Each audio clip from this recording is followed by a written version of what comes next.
पानी में जरा भूख्या प्यासे खाई हो कहीं नहीं बालक देना ज पड़ा। आशीर्वाद दे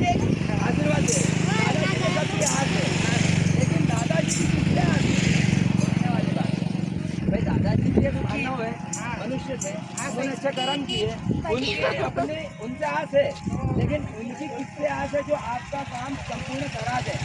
भोले बाबा समझ में आ रहा है?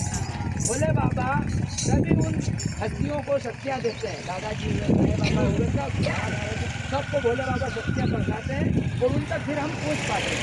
डायरेक्ट भोले बाबा पास नहीं पहुँच पाएंगे। तो भोले बाबा ने एक शिव महापुराण के अंतर्गत एक मंत्र दिया छोटा सा, जैसे मिश्रा जी तो कह रहे हैं श्री शिवाय नमस्तुभ्यं, एक लोटा जल सब समस्या का हल।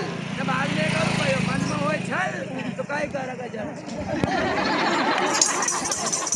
भगवान मन में कपट है, कैसो कर दूंगा वो कैसो कर दूंगा मारा मुझको तो सत्य ना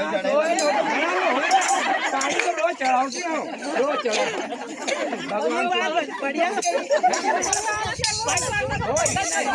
2 मिनट मैंने कहा कि भाई अपना जाएगा पानी रोज चढ़ाओ जाओ भगवान सुने क्यों।